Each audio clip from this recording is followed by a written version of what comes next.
All right, hi everyone. Welcome back to another episode of Against the Grain. I'm the 8-Bit Reptile, and I got to tell you, these are the weeks as a content creator that it's pretty hard to front up to the camera.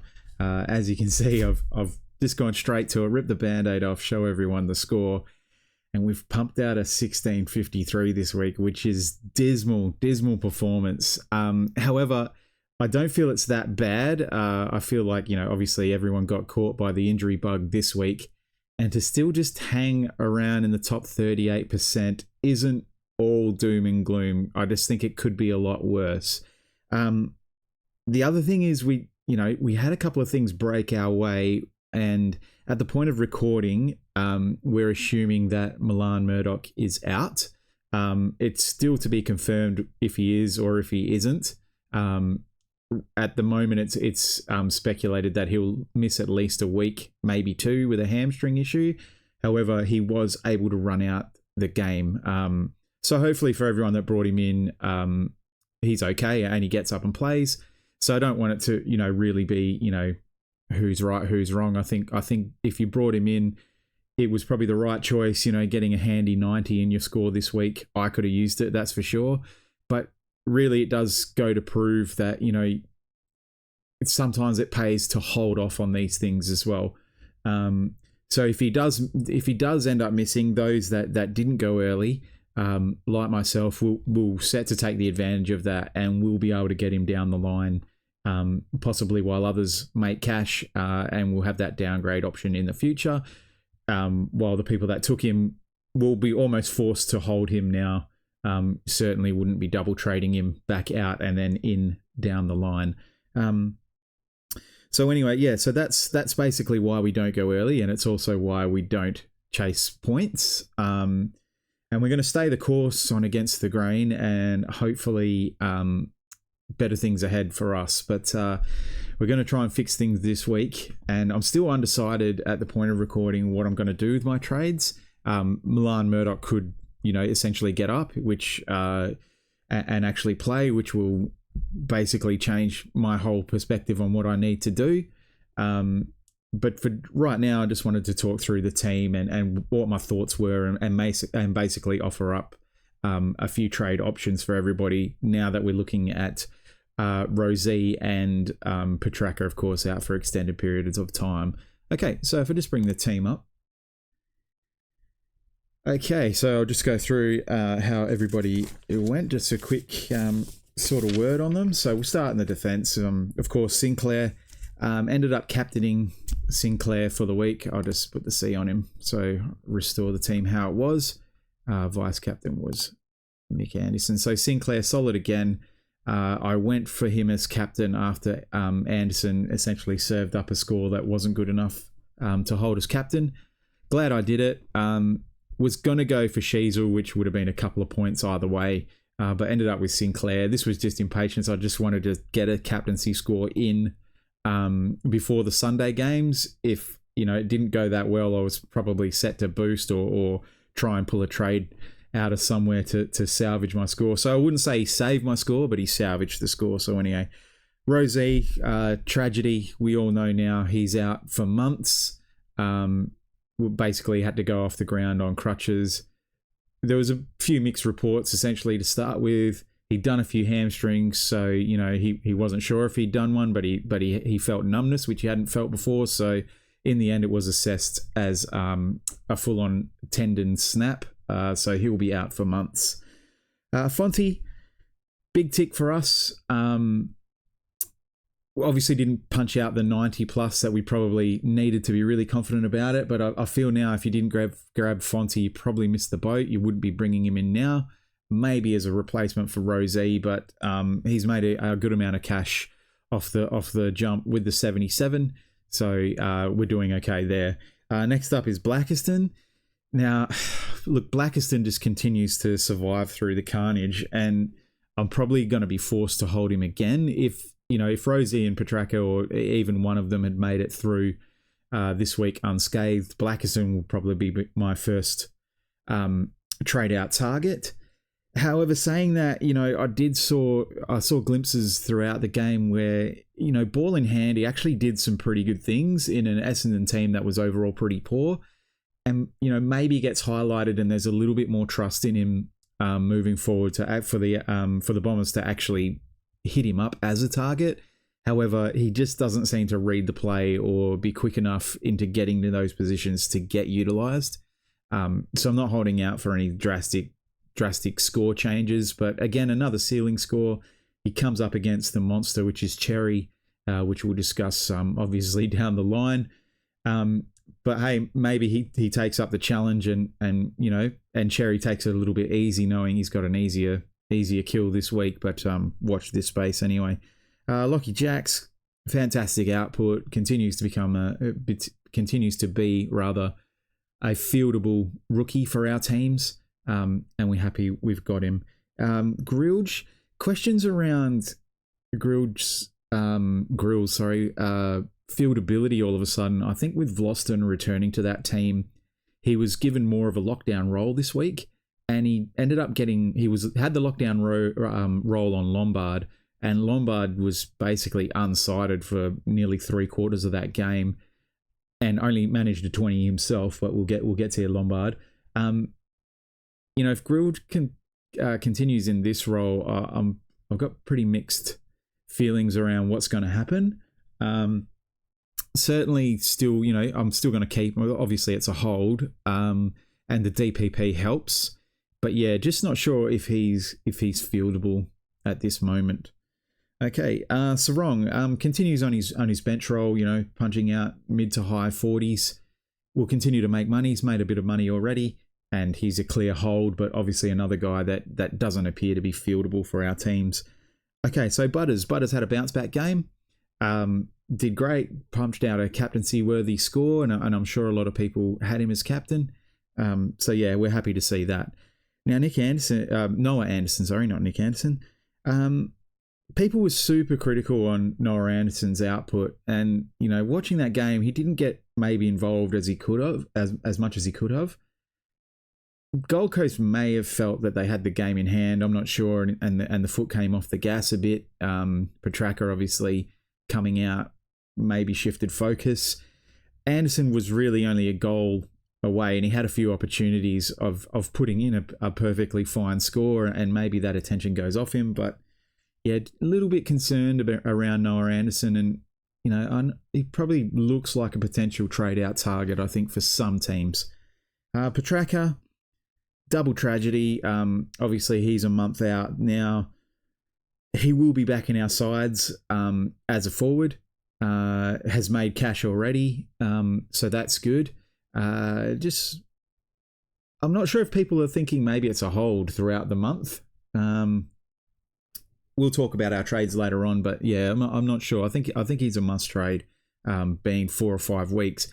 However, he was able to walk off the ground on his own power and wasn't on crutches like some of the other guys. So, I mean, obviously the scans have confirmed and he's been listed as 4 to 5, but maybe with his bye this week, you also choose to just look at it like he's on his bye, and we don't trade. We hold off. That's also an option. But yeah, more to investigate there. Carroll, continues to stay in the side. I think he's a fine bench hold. Had some good moments, but yeah, just doesn't find the footy enough. But he'll stay in our sides as long as he keeps getting picked. We'll keep him around. Cook, look, he came home really strong. Is he fieldable? I'm not sure. Probably first look at him as a first emergency. His TPP is really handy, and he's a high trading target already this week. And I reckon if you watch 3/4 of that game that Adelaide have, you probably wouldn't really look at him. He was basically missing. So the fact that he scraped together a 62 and made some impact plays later in that game when it was in the balance really helped his score. So, yeah, for me, not someone I trust on field, but happy to have him in my team. Next up is Blamires. Blamires continues to perform at a high level, really fieldable. Trust him on field.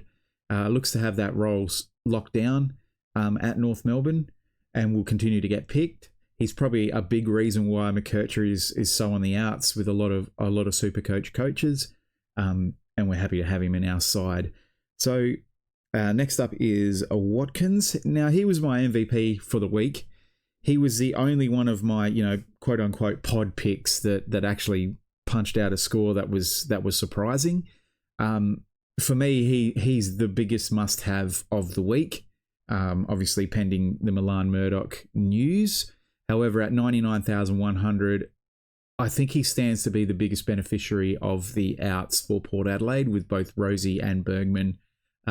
Rosie missing for months and Bergman probably for a couple of weeks with an ankle. Watkins could go into that midfield. I know that Ollie Wines is set to return, probably Will Brodie hanging around in the wings to come back. But if you look at Watkins' output in that last quarter, the last quarter and a bit after Rosie went down, he really did improve quite a bit and got around the ball, kicked a nice goal. His work rate is amazing. He's a mature age guy, so a seasoned veteran at state level, obviously. And for me, he was my MVP, and like I said, a must-have for coaches if you don't have him already. Moving to the ruck line now, we've got McAndrew. Now, McAndrew's doing a fine job at 119,900. We cannot complain, but he's really only doing exactly what we expected. Is he a viable R2, for a medium term like we all wanted? I'm not sure about that, especially with these big ruck scores coming in. So there's stuff to consider around the management of McAndrew. But for now, he's a healthy body, which is what we need in our teams, and he'll just keep trucking along. Next up was English. Look, English was good again, and he's showing, a strong belief from us that he could go about 120 this season, which would be a massive win. And obviously, almost a vice captain to captain consideration every week. Maybe hope for a little bit more against the inexperienced McAndrew, but anyway, it is what it is. We'll take 114. We're not going to complain. In a week where we've got very little hundreds, we will absolutely take that. Next up, Sheasel, captain option again. Probably was, there's some debate over underscored, overscored, had a heap of the footy. But yeah, number one forward pick at the moment, with Petraka going down, and obviously a weekly captain's role. Thilthorpe. Now, Thilthorpe's been a frustrating own. He's showing glimpses of what he can do. He did pinch hit as the backup ruckman, with the other ruck for Adelaide going down for the week. I forget. Murray, that was.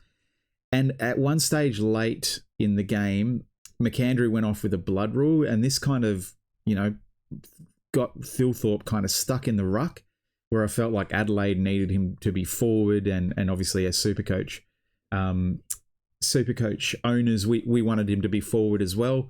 Did see some midfield time again, which is surprising. I don't understand why Adelaide are doing that. Hopefully, as they get more people back and Rankin becomes a bit more match fit, they won't see a need to do that with Thilthorpe. I think he's kind of wasted in the midfield, but I'm sure they have their reasons. I'm not a footy coach, but there you go. And an 81, look, it's a frustrating score. It's not bad enough to sort of see the guy out the door, but it's not good enough to really be invested.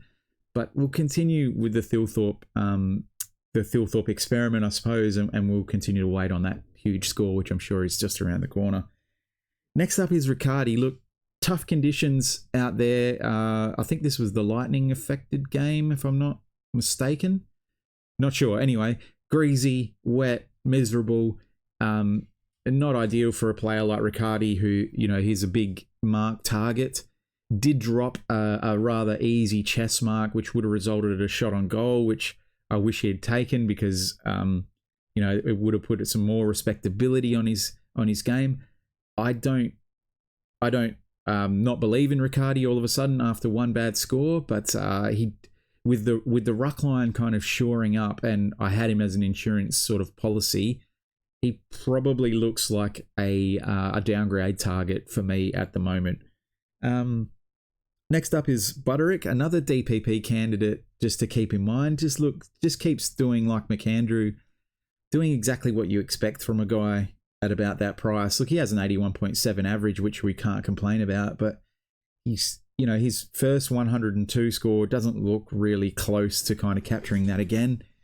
But he's serviceable. Look, he'll be fine. And, when his price fully matures, we'll see him out the door. But hopefully he gets TPP before that, and he can save us some scores in the back line. Gives us some more surety in the back line, I should say. Next up, Robertson. I had his name written down incorrectly. A 95. Look, this guy, if you don't have him by now, you've got to get him. It's just as simple as that. He's shaping up. He will get TPP as well, midfield status, which will help us in the future. Also, maybe, you don't want to go early, but is looking like a forward line keeper. So, just get him in your side if you don't have him already. Now we've got our little small forwards on the bench. Leo Lombard, look, has made some money, has punched out a 20, which is arguably, the life of the small forwards. Sometimes they just don't get near the ball. However, Lombard really, for a few weeks now, hasn't really looked close. His counterpart, Rogers, looks like a much better pick. But again, it just more proof that you really need to stay away from these small forward types and key forward types as far as forward rookies are concerned. Look, Cooper Duff-Tytler obviously has pumped out a huge score, but I'm not rushing to pick him up anytime soon because like the small forwards, the key forwards can just go missing at times, and the Eagles had a great win, but whether or not you don't get to play North Melbourne every week basically.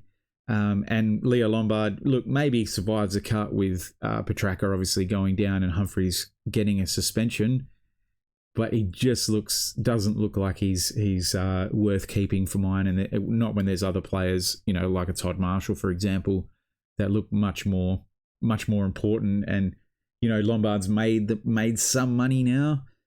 Probably time to move him on, even though he may be another live body in a team full of injuries. Doveston, probably in the same camp as Lombard, not as bad. Seems to be looking to do the right thing and the team thing. But again, you're coming up against West Coast. It's probably not going to get, even though they'd lost, they obviously had their fair share of the ball and it moved forward enough. And Doveston just wasn't around it enough. Showed glimpses, did some good things, but he's just bench for us. And hopefully he retains his spot and can keep and give us that spike score for that cash. But it doesn't look likely. But again, that's small forwards for you. They just come out of nowhere if they're going to. And last up, Philippou, we didn't want him. I lament this pick, obviously. He put the poo in there, but look, the role looks there, and I think he's fine to hold for now. But again, as soon as it looks like his price is going to flatten out, he'll be out the door straight away. Okay, so why everyone's tuned in, no doubt, is to hear anyone's thoughts on what we're going to do now with the Rosie and Petrarca injuries. So if we just before we get to that, so I wanted to just show a quick graphic as to why I'm not that disappointed with how the team's going. The way I'm kind of geared, more towards cash gen and less about scoring. I was expecting some lower scores at this time of the year. We're not built for this buy cover. We're built to make money. So if I just bring up these guys and these guys, so these guys are all in my team, and there's 14 of them, I believe, that all have, besides Lombard, who I will be trading out, I've decided. There's 14 there, and I don't know, special mention to Tanner Bruin as well. 14 people in my team that have negative break-evens. So this is how we've geared our team to make money. And this is why I'm not too upset, with how we've gone so far from a points point of view. Sure, I would have liked, a Noah Anderson and a Thilthorpe to kind of, and even a Blackiston to some degree, to kind of push those higher end scores out. So, which would have helped my team, but unfortunately it's gone a different direction for us, but that's fine. So of these, look, Lockie Jakes, you've got is a must have. You've got to get him. Grilge, most people probably have, bordering on that must have, not must have. Tanner Bruin for mine looks like a great budget choice if you have the option through DBP or Flex to trade for Rosie and Petrarca, and you don't have Tanner Bruin, I would be getting him in, but more on that later. Watkins, a must-have for sure. Blamires, must-have for sure. Zach Ostelski, look, maybe not a must-have, but I'm happy I got him. Was part of that insurance DPP ruck cover that I wanted, and in that respect, doing what he needs to do. Doveston, not a must-have. Gallup, certainly not a must-have to this point. He'll survive the cut, hopefully, if he plays. Look, if he gets the chop and doesn't make Brisbane's side, although there's been talk about him maybe pinch hitting in the ruck, so we'll watch this space. But if he doesn't get selected and Lombard's in, they're the two trade targets for this week as far as my budget picks. Sarong, not a must-have, but hopefully good cash gen. Jack Carroll, not a must-have, good cash gen. Cook looks to be a must-have. Again, probably just that rung under, but this guy is probably the one that people are bringing in the most. I'm not sure why Cook over Watkins at this point amongst coaches, because Watkins is certainly lesser owned, I think, than Cook. Don't quote me on that one. Jagger Smith needs no discussion. McAndrew, you probably have him, is a must-have. If you don't, find a way to get him in, even if it's on your bench, flex, wherever. Doesn't have to be at R2. Leo Lombard, we've discussed at length so far, and Devon Robinson is the must-have of all must-haves. If you do not have, move everything you can to get him. So knowing this, we're only really looking at one more must-have, which I think is Todd Marshall, which I'll be moving in for either Lombard or Gallup, but more on our trade targets a little bit later. Okay, so let's get rid of those.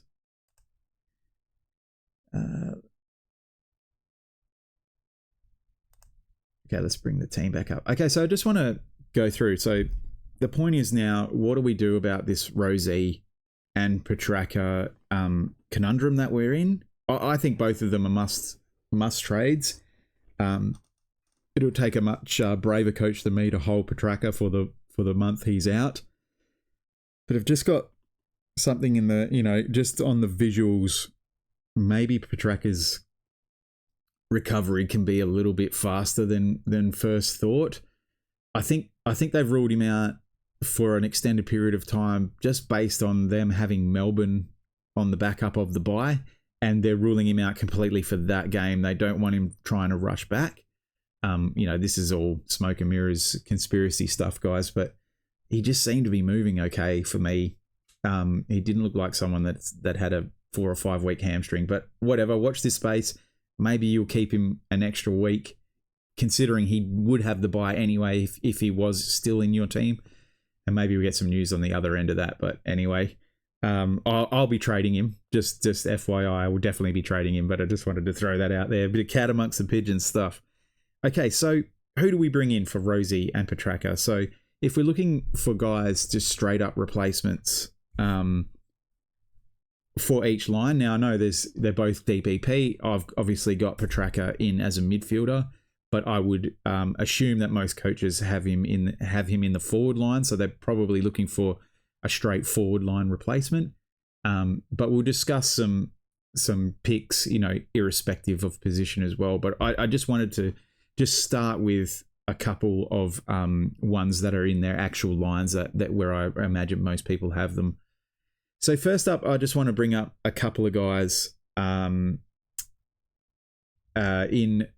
Dan Houston and James Sicily. Now, I think these guys are both trap picks. Dan Houston, I haven't seen enough kind of, consistency. And also I'm worried, as I said last week, with the Moore and Howe returns and what that could potentially do for his scores. Will he lose kick-ins? Will he lose, will he be will he have to share role basically with these guys as they come back? So I'm not crazy about that pick. A lot of people, are happy to bring in Sicily. Again, as a previous Sicily owner and watching him on the weekend, he's a good impact player, but I just think he goes missing for too long of periods of time sometimes, does the lockdown role, and I'm just not convinced with those picks that whoever you pick up, I feel like has to be a keeper for the rest of the year. And we saw, last week when I said that Miller wasn't it, I said he was the fugaziest of the fake premiums. That means the fakest of the fake premiums. And that was kind of, everyone had a look at that as how that panned out this week for people that brought Malera in. Hopefully he bounces back and he goes better, but it just doesn't really look to be it. But if I was going to take one of those two picks, I'd probably lean to more towards Sicily. However, Sicily has already made some money, so if you're looking at a mid-pricer, and the other reason why I would even consider a Houston or a Sicily is that in tandem with a Rosie and Petrarca swap. So if you go backwards, 100 and I'm not even sure off the top of my head what it is. The 100 and something odd thousand downgrade from Rosie to Houston allows you then to get Petrarca up to Cherry in just the two trades without boosting. That would be my main reason as to why I would even consider those guys at that price range. But for me, I just want to bring up the 5 defender replacements. Now, these aren't in any specific order that I would take for Rosie at a defender, just on a defender line. So at number 5, we've got Josh Dacos. I've got him at 5th, at 525,400. Dacos's role was never really defined at Collingwood. And yes, he's a good player and a consistent scorer, but I think his average kind of sits in the high 90s as it always has. I think that Josh Dacos is a known commodity at this point, and he just doesn't hit that higher end of scoring enough. Like he's a guy like Thilthorpe's been for me. Just gets an okay score, yeah, okay, and then every couple of weeks he goes, wow, okay, where'd that 130 come from? So for me, he's at number 5. At number 4, we've got Clark, and so just on that as well, Dacos in 21.7% of teams, like that's a lot for that specific pick for a guy at that price. For me, I'm happy to take that on as a non-owner and antipod that. His pick rate's higher than Cherry's is right now. That will probably change, obviously, but that was surprising to me. Clark at number 4, 10.8%, still a pod, had a bounce back game. And also the other thing is just a straight up dollar for dollar swap for Rosie. So you don't lose, you don't gain anything from a dollar point of view, and you just swap them out. Easy breezy. So Clark at number 4. I don't specifically think that Clark's back. After spruiking him all preseason, kind of watching them play, I don't know. I think he looks better with Ryan in the side because Ryan, is always looking to chip around, and I think that Clark kind of feeds off that and knows, and he gets in position to pick up that easy ball from Ryan. And also, he was on target for quite a huge score, and he just didn't go on with it after the first quarter. So that's why Clark's in number 4. I don't hate the pick, but I also don't love it. At number 3, at 582,000, 6.7% owned, is Lockie Ash. Now, I would never suggest trading a player that's going into the buy. However, Ash's break even is somewhat attractive. I think he's definitely a top 6 keeper. So, if buys weren't a thing, he'd be absolutely my number 1, like with a bullet. Like there's no way around it. Trade Rosie for Ash and forget about it. And the other consideration is that Petrarca will be out this week anyway. So if you bring Ash in, now I know it's for Rosie, but we're sort of talking about Petrarca and Rosie in a tandem. If you think about trading Petrarca out this week with his buy, you're just prolonging it and accepting Ash's buy for next week. And you've just got to make sure whoever the counterpart of that is either through their buy or doesn't have the early buy. So that's the only reason why I'm saying Ash into the buy. I think these is sort of special consideration, as to why you would do that. And number 3, but really my number 1. At number 2, at 3.2%, I've got Tom Stewart at 500,900. He's probably closer to really that Sicily and Houston conversation, where I think the 68,500, kind of puts him in that range of actually almost a downgrade. Like Sicily's price is at 500k as well. So Tom Stewart, I don't mind Tom Stewart. I think he's a little bit more consistent scorer than a Sicily. Probably doesn't have the ceiling potential of a Dan Houston, but I always look for consistency, especially when I'm looking, it's not really an upgrade, it's a forced trade. I really just want those scores in the bank kind of thing. So that's why I've got Stewart at my number 2. And my number 1 is a guy that I already have in my team, but I'll give him a plug again, is Dane Zorko at 555,000. You get a little bit cash back your way. And honestly, I think Zorko is a top 6 defender all day long. So why not lock that in? Get more scoring punch than Rosie as well. And, I just think he's the best 1-for-1 trade out, hands down, for Rosie. Kind of spewing that I already have in my team, because I would love to just make that move and set and forget. Obviously, Zorko coming out of the bye as well, I think it's a perfect time to get him. 7.1%, super pod, top 6. He'll probably be the last defender that everybody brings into their team after the season, after he proves all the doubters, all of the, he's in the Gorn camp, right? Like, this guy can't last, he can't keep doing it, but he just does, and he looks fit as, and he's definitely going for that 3rd premiership. I know I say this every week, but he's my number 1. Okay. So getting rid of that graphic, bringing in the forwards. Now the forwards are a bit trickier, the forward line, and really I couldn't, I'll put a little asterisk over Rankin, because I think he bears mention here. We'll probably get, is he DPP already? But I couldn't really say that it was a good trade at this point. So in that vein, we've only got one to talk about, and that's Brian Myers. I think Brian Myers is the only forward line option for Petrarca for a straight trade. Brian Myers had that first game, where he didn't score so well, but that'll come out of his cycle pretty quickly.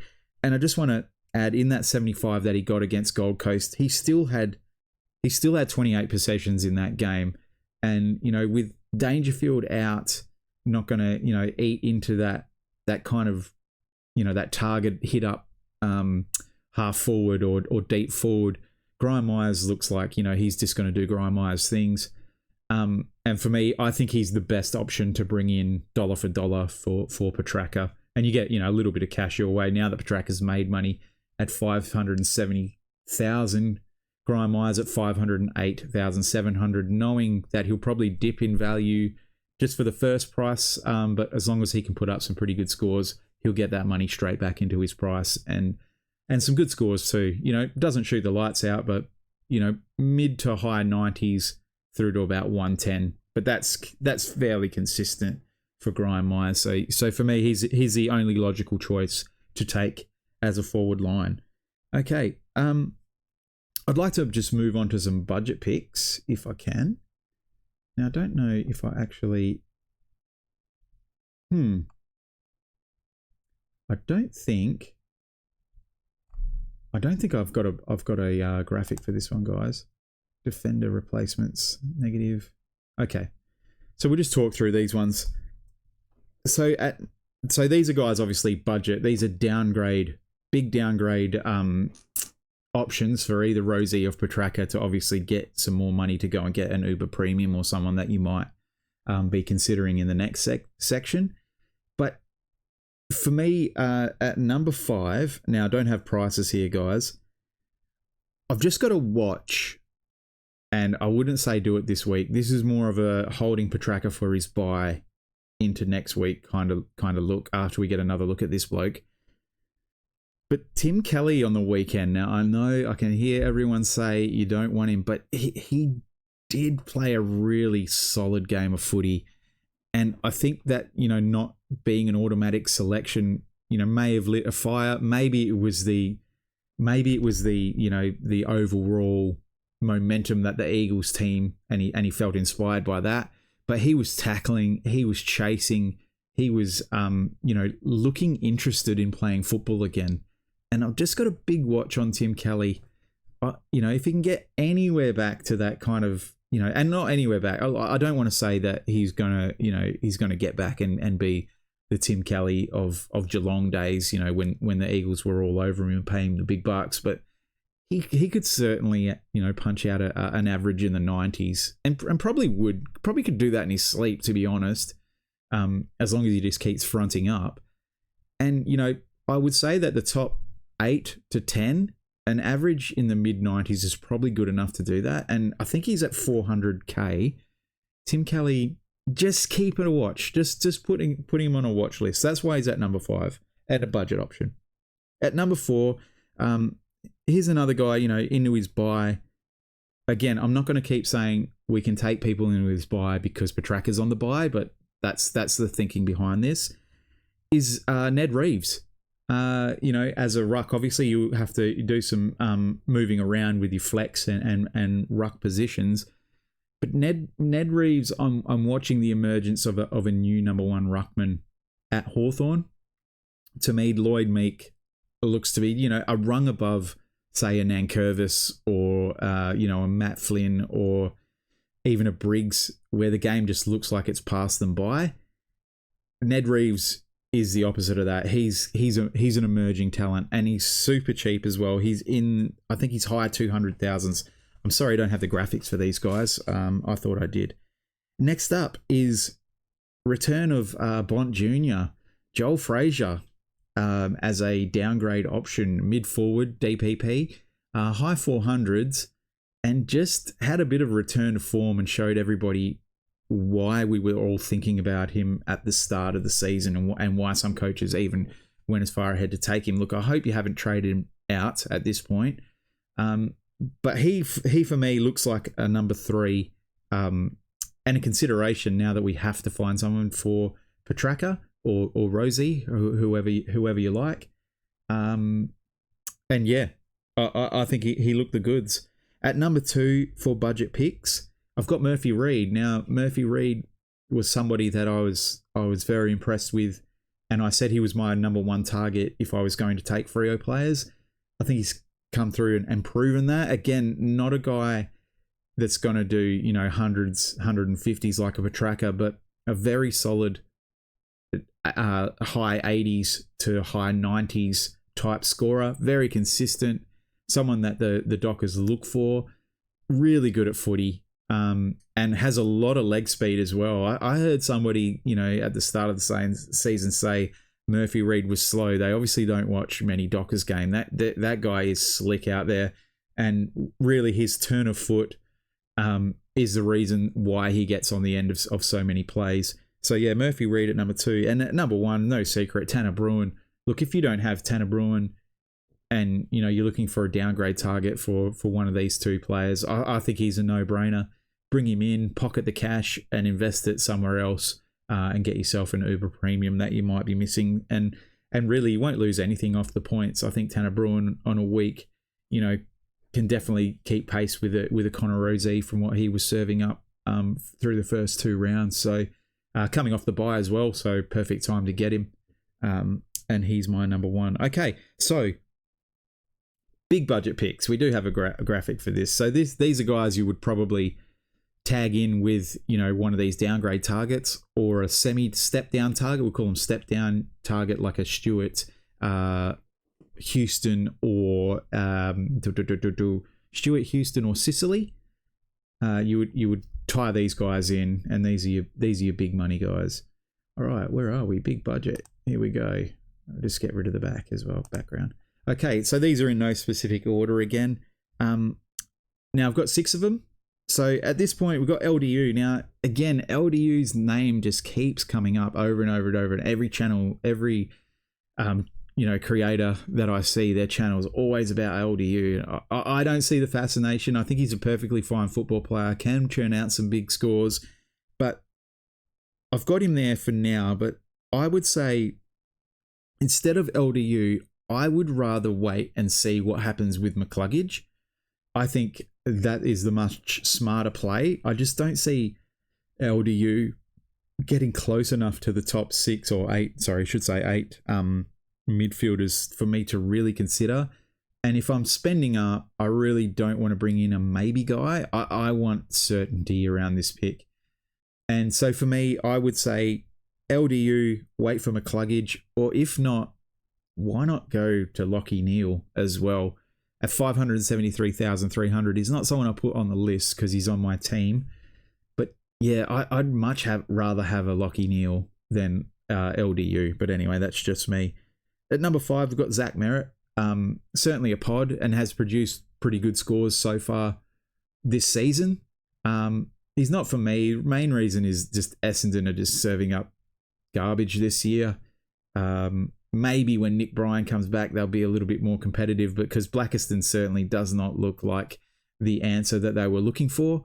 Few injuries around as well, which, might help Merritt score. I don't know, maybe he gets the magnets thrown around. Anyway, at number 4, we have Luke Jackson. Now, Luke Jackson was a guy I was saying stay away from or don't pick up just yet. But with these injuries, we're now possibly looking for premium selections. I think Luke Jackson sits right in the middle for me. Like, everyone is talking about Cherry's run of ruckman that he's got, and obviously he's in this discussion as well. Luke Jackson also has a reasonably easy run, starting with Richmond the first week off the Nankervis hamstring. And if you haven't been listening, Richmond basically don't have a fit ruckman right now, and they might figure that out down the road, but they've got a lot of figuring out to do. And Fremantle basically get first crack at Richmond without a ruck, and I think that Luke Jackson would just be absolutely look like a bull at a gate, just breathing out smoke. And I think he could punch out a massive score this week. So Luke Jackson, I'm waiting on Luke Jackson. For me, I'm waiting for that DBP midfielder to come in, and then I'll definitely consider him for my side. But just for me this week, it looks like I'm not going to be taking Luke Jackson. At number 3, Nick Dacos. Look, Nick Dacos is in 58% or nearly 59% of teams. So he's not really a pod pick, not really talking to a lot of people that don't have him. I'm a person that doesn't have him. The only reason I wouldn't consider Nick Dacos, one, he's not a pod. Not that I want all pods, but, at this point of the season, I want to go a different way than from what everybody else is doing. Instead of getting Nick Dacos, which I think is a totally solid pick and somebody that I do want in my final side, I would prefer to just kind of go and make money somewhere else. Not that I don't want Dacos or, I'm just trying to be different for different sake. He's definitely a consideration. That's why I've got him at number 3 of all the players with no budget concerns. I think that Nick Dacos is an absolute great pick and someone you should have. I'm just not about paying, top price or at least entry level price for someone at this point of the season. I think you've got to find some budget. You've got to find some value first up. So Nick Dacos isn't in my plans. At number 2 is another guy that isn't in my plans as well, but may be in yours, is Max Holmes. And Max Holmes at 600 grand flat is a pod at 2.9%. As we discussed last week, he's the perfect lasso AFL footballer. Max Holmes is basically an endurance level athlete out there playing football, and no one can run with this guy all day. He runs all over the field. His heat map is ridiculous, and for me, he's just number 2. I think everyone should be looking to get him. I think he's definitely a top 6 to 8 midfielder this year. Someone that is in my future plans, obviously. But just for me, just on that edge of just a little bit too expensive for this point of the year. If I pick him up at 630, 640 down the line, when my team is worth sort of $12-13 million, then it presents itself as more of an option. But for me, it's not really what I'm trying to do for now. And at number 1, obviously, Cherry at 687,300. Look, he's not a budget pick. And it counteracts what I've just said about Dacos and Max Holmes about paying up for somebody at their highest price. But Tristan Cherry's next run, and he's only in 20.5% of teams. Like, hats off to all those coaches that took him. You really are ahead of the curve in a big way, especially those that ended up captaining him this week. I feel from a lot of the stories that are coming out, there's a few guys that can count themselves lucky that they, VC'd an Anderson or a Petraka heading in and found themselves with that Tristan Cherry captaincy option. I don't think it was by design, but anyway, it's fine. I'm not a hater. So anyway, Tristan Cherry at 687,300. His come up run is his next few next few weeks, including this week coming up, is just undeniable. Has a low break even. He's got Blackiston. He's got Carlton.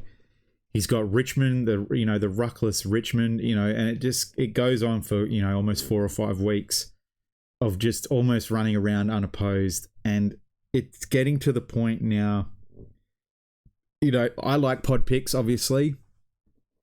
I don't like doing what everyone else is doing.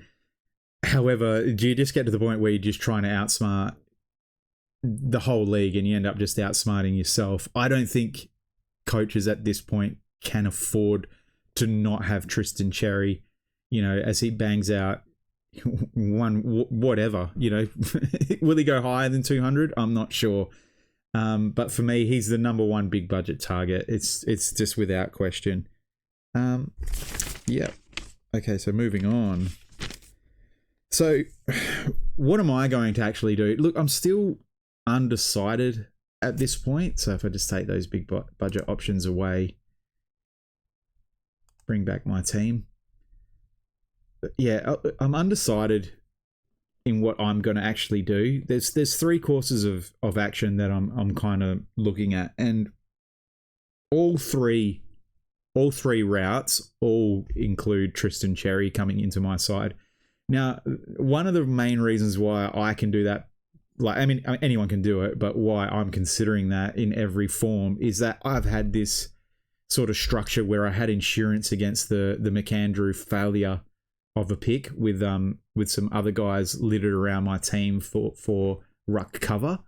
So if we look at, sort of McAndrew, Zach Ustelski, I can move him into defense, which will free up a ruck spot just for this week. Riccardi can swing in and out of the ruck over the bye structure. And then, of course, Blackiston there waiting in the wings for his DPP. So that's why I really can't afford not to take Cherry. I'm just going to cash in all of my insurance chips and move Zach Ustelski around, possibly trade out Riccardi, trade out Blackiston, all of these sort of scenarios. So anyway, my first sort of way I'm thinking is what I'm calling the mega picks. And this is bringing in Dacos, Cherry, and getting rid of Noah Anderson because he's on the bye and kind of underperforming, and either bringing in a Max Holmes or a Lockie Ash into my team. Now, this obviously will boost my scoring unbelievably over the next few rounds. Obviously, we've got to deal with Ash being out for a week, but we have something down the line. And another reason, but that does burn on my cash. I think I said that already. But another reason I would consider this is because of the Milan Murdoch situation. There's going to be an obvious downgrade target, whether it's next week or 2 weeks away, that I can then move to then reset that kind of cash in the bank situation for me to make my upgrades moving into, the sort of the value picking rounds. So after the buy, I kind of categorize those rounds as the budget buying era, where you pick up everyone, you fall in primos and that, and you get them in your lines. And then obviously we get to the next round of buys, and that's obviously your upgrade season where your rookies start to fully mature in price, and you pick up your Dacoses, your Holmes, your guys that haven't really lost much value. So with Milan Murdoch waiting in the wings, I would consider this chewing up of all of my money. So at the moment, I've got 235k in the bank, which does mean that I can bring in 3 Uber premiums this week to kind of just fix my scoring. But it's not the way I'm leaning, I'm considering it, but I'm not leaning that way. My second choice, and this kind of entices me somewhat, is a budget choice. Now, this kind of keeps me on brand with what I've been trying to do so far, which is getting as many players with low break evens and really digging into this cash generation. However, it does breed poorer scores, and I think with just how poorly I've done this week, look, if I was able to get to that 1700 and beyond, even an 1800, which for me was a pass score or considered a good score this week, I would probably lean right into this budget option, which would mean obviously trading out Rosie and Petraka, and then also getting rid of, I think it's Leo Lombard or Gallup or one of those guys, and then bringing in Cherry, and then also bringing in Todd Marshall, who I think is a must-have this week, and also Bo Allen, and putting them in my back line. Both of those guys have significantly high or low, however you consider it, break evens. And they would really, there's bound to be some dead rookies coming up. Like, some guys are going to lose their jobs. That's just inevitable. Whether it be Carroll, whether it be, Watkins, whether it be Myers, Lombard, Doveston, Gallup, Philippou maybe, or any one of these guys could get dropped. So that's just going to stop your cash gen dead. So that's why I would maybe consider these other budget options to just really keep that cash gen in the highest gear possible. But at what point have you got too many of those guys in your team? And that's kind of what I'm weighing up. Yes, Cherry does strengthen my lines, but bringing in Cherry with budget picks almost guarantees that I must trade out Riccardi, which I don't necessarily want to do. I'd much rather move on to Blackiston. Now, the reason is because I don't want to carry 4 rucks, which means I'd have McAndrew, English, 3 rucks, McAndrew, English, and then Cherry, who are all scoring ruckman. I don't want McAndrew on my bench. At very worst, I want McAndrew in the flex, which means I'd have to trade out Riccardi or someone else in the flex, and Riccardi would become that downgrade target. So it's why I'm not really this. It's the second best option, but I may still go this way. I'd really like people's feedback. Now, the trade that I am weighing up is a mix of these two things, which is basically bringing in Cherry again, trading Rosie to Lockie Ash, and then also moving Petraka on to Todd Marshall. And the other fallback is on that super budget line. It basically leaves me with $500,000 in the bank, which I'm not crazy about. That seems irresponsible to have that much money. Do I want between 100 and 200 odd $1,000 to make upgrades? Yep, that's great. 500 grand is just basically you're guaranteeing yourself to be boosting well in just to play catch up. So that's why I'd probably not considering the budget move. What I am considering again is the mix. So this is bringing in Ash, Cherry, and Marshall. So I bring in the must-have, who I consider the must-have of the must-have picks. I say goodbye to the option of getting Bo Allen. We may look at that later. However, the downgrade does allow me to retain that money, the Todd Marshall down, and bringing Cherry in. So Cherry, Ash, and Marshall is the way I'm leaning. And that leaves me with about 100 odd K in the bank. So anyway, those are my 3 options. I know I haven't explained that well, but let me know, guys, what you're considering or what you think I should consider as an option for trades. Because I'm really on the fence between probably all 3 of them. To be honest, I'm kind of a little bit too far behind to keep being too cute with it. And I kind of just do want that warm and fuzzy feeling of seeing my scores up in the higher, closer to the top 10,000 than the 50, 60,000. I don't think I can do another week like that. So I'm hedging my bets both ways. All right, so moving on to the next one. So I just wanted to talk about who my targets are over the next coming weeks. And basically, I've got 5 guys that I'm considering, and it's also plays into why I think Lockie Ash is an okay selection for me to bring in. Because my number 1 selection that I need to bring in is Callum Mills. I asked specifically for Callum Mills to score around the 105 mark. I think he punched out a 107, which was just on the button perfect for me. It gave me sort of vindication that he is a good pick with Goulden out of the side, but didn't score so amazingly that he didn't drop even a little bit of cash, and also didn't gain too many eyes on him over the next week or so as he comes off the bye. I know a lot of people aren't high on Callum Mills' pick. Another one of these, too old for footy, susceptible for injury. But for me, if he wasn't on the bye, he'd be my number 1 target, even on top of Ash as to who to trade for Rosie, because he does give us that little bit of cash our way. So Mills is number 1. Ash, obviously, we talked about. I've still got him on my list because I haven't actually traded him in yet. Myers, another guy that I've talked about that will be coming into my side in the next few weeks. I just think with Myers' kind of scoring potential, there's no rush on him.